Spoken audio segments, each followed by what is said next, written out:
Comment official.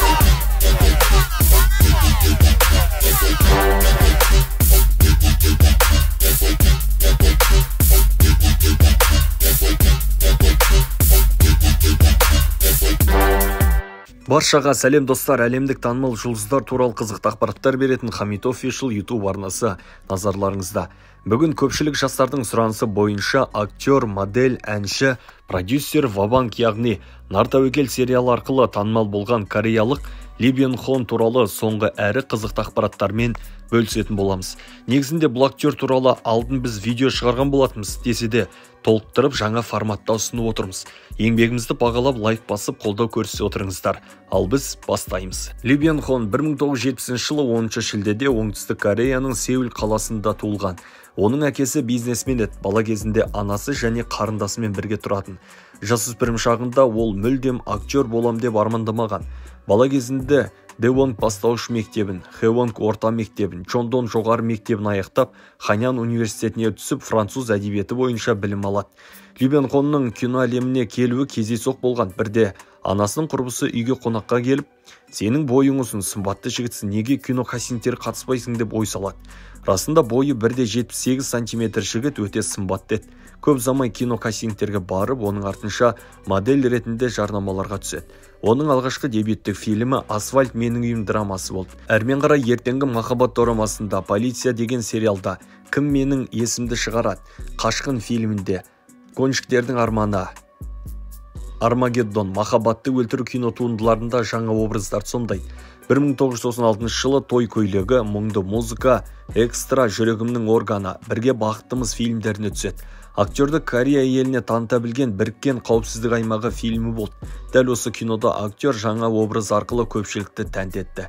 Фильм Кореядағы ең көп қаражат жинаған фильмдер тізімінде көш бастайды және Канн кинофестивалінде жоғары бағаланып, үздік пальма номинациясына лайық деп танылады.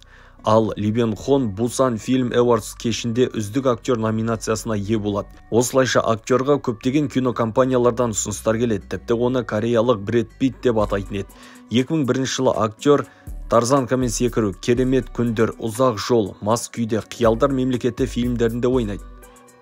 Ли Бен Хонды тек Кореяда емес, әлемге таныта білген бұл Вабанк, яғни Нар тәуекел сериалы болды. Дәл осы сериалдағы құмар ойнайтын Кимина образы актердің сәтті фишкасы болды десек, қателеспейміз. Түсірілім жұмыстары бастапқыда оңтүстік Кореяда, кейіннен Америкада жалғасады. Актер карта ойнап, қиындықтан көз ашпаған жігіттің образын жоғары дәрежеде сомдап, жаңа қырларын көрсетеді. Айтпақшы, осы сериалда Киминаның ғашығы Мин Суенің рөлін сомдаған актриса Сон Хө Гёмен біршама уақыт кездесіп жүрген. Алайда белгісіз себептермен бір жылдан соң айырылысып кетеді. Әттең осындай әдемі қызды қалай тастап кетті десеңші. Нар тәуекел сериалын көптеген мемлекеттер сатып алып, өз тіліне аударып көрсете бастайды. Қазақстанда да аталмыш сериал өз деңгейінде жылдам таралып, көрерменнің ыстық ықыласына бөленеді. Тіпті осы сериалға арнайы жазылған музыкаларда көптеген мемлекеттерде хитке айналады. Бір жылдан соң актер «Әркімнің өз құпиясы бар» деген комедиялық мелодрамаға түседі. Бұл фильмде Бен Хон бірнеше ашық сахналарға түскен. 2004 жылы ол Қытай елі түсірген 3 Extreme деген ужас кинода директордың рөлін сомдайды. Актер бұл уақытта тынымсыз фильмдерге түсе бастайды. 2005 жылы Ли Бен Хон басты рөл сомдаған ащы және тәтті боевик киносы экрандарға шығады.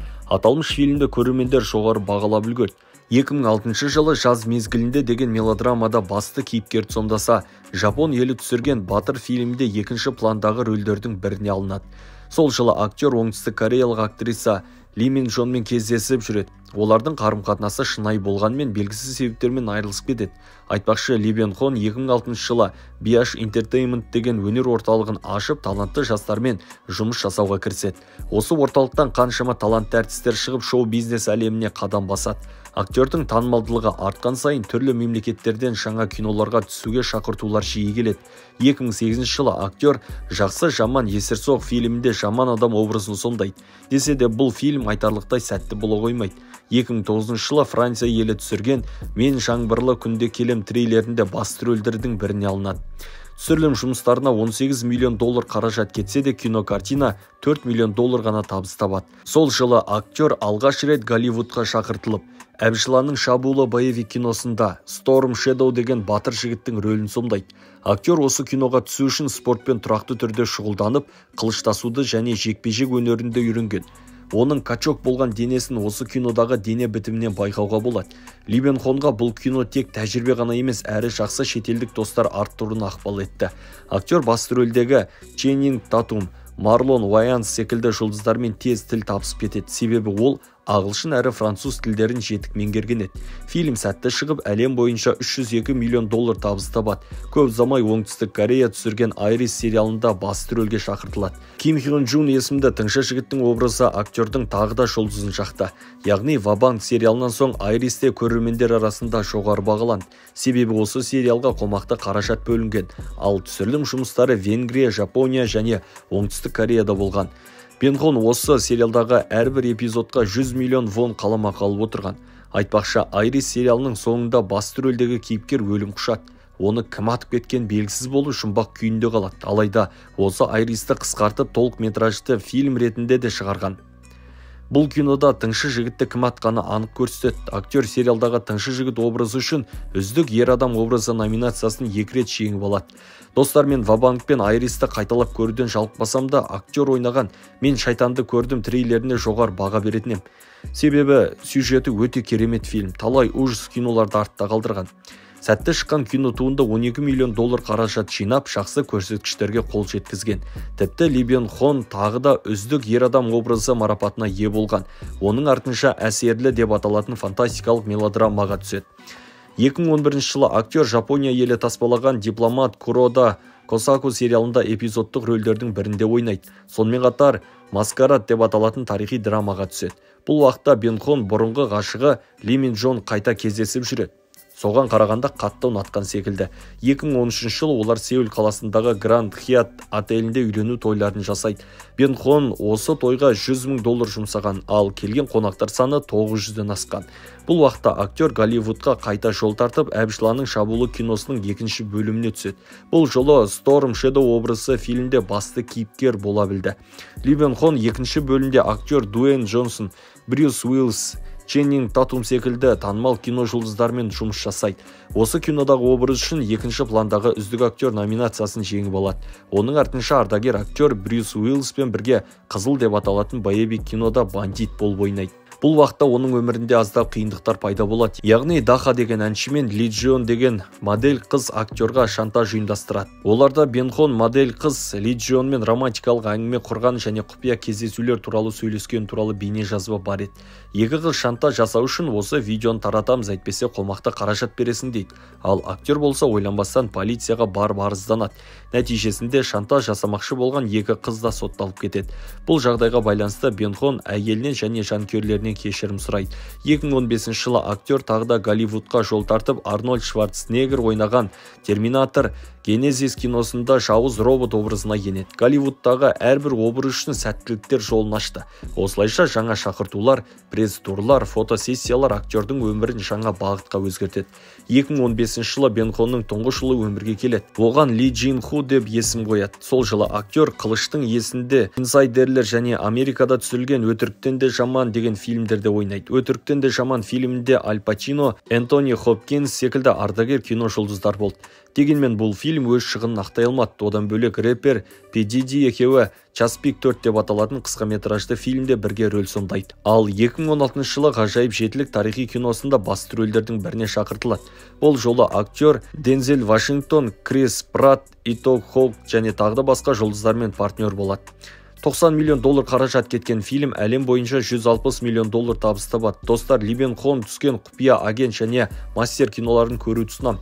Дәл осы фильмдерде Лидің актерлық шеберлігінің керемет екенін байқауға болады.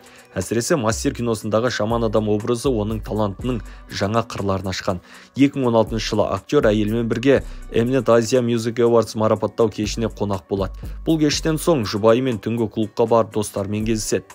Бір қызығы осы жерде актер бейтаныс қызбен сүйіскен фотосы әлеуметтік желіде тарап кетеді.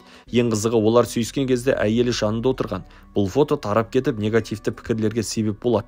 Алайда актер бұл қыз менің туысқаным болып келеді дейді. Десе де оның жанкүйерлері бұл ақпаратқа сенбей, әйелін көзінше сүйісіп не көрін сонша деп жаман пікірлер жазып тастайды. 2017 жылы Ли Бен Хон Жалғыз шабандоз және Намхан-сон қамалы фильмдеріне түседі. Сонымен қатар әнші Psyдың I Love It деген бейнебаянда көрініс табады. Бір қызығы осы клиптен актердің әлі де жас көрінетінін байқауға болады. Өздеріңізге белгілі Вабанк сериалы 2002 жылы шықты. Арадан 15 жыл өтсе де актердің бет әлпеті сол баяғыша. Қазақша айтқанда жақсы сақталған. 2018 жылы болса, Ағама жақсы бола драмасында ерекше рөлдердің бірін ойнайды. Сонымен қатар Мистер Саншайн деген сериалда басты кейіпкерді сомдайды. Негізінде бұл сериалдың да рейтингі өте жоғары болды. Актер Мистер Саншайн киносының әрбір сериясы үшін $130,000 қаламақы алған. 2019 жылы Ли Бен Хон Атқылау деген бір ғана фильмге түседі. Сюжет бойынша вулкан атылған елді мекенді эвакуациялау керек болған.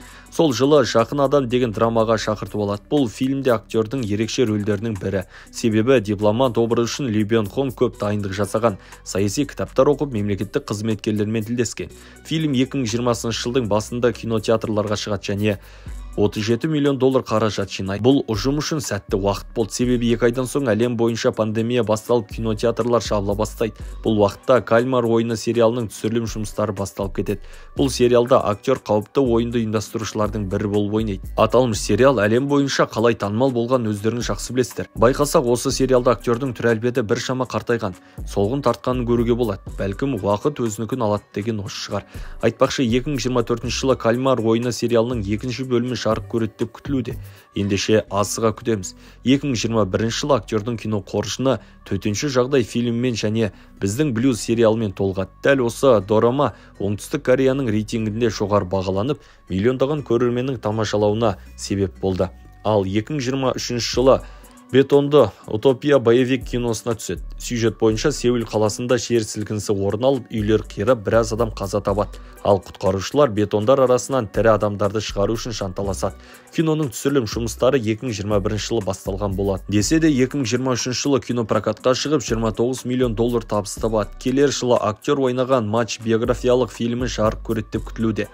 Бұл кино оңтүстік кореялық шахмат ойыншысы Чо Хун Гён туралы болмақ. Айтпақшы, алдағы уақытта Ли Бен Хон продюсер қызметіне де кіріспек. Жуырда актер «Мен махаббатқа сенем» деген мелодрамаға продюсер болатынын хабарлаған. Бұйыртса, бірер жылда бұл фильмді де көріп қалармыз. Актер қазір оңтүстік Кореяның астанасы Сеул қаласында тұрады. Алайда тығыз кестеге байланысты шетелдерде көп жүреді. Қазір актер Ли Бен Хонның табысы $25 миллион құрайды. Ол түскен әрбір фильмнен $3 миллион жоғары қаламақы алады.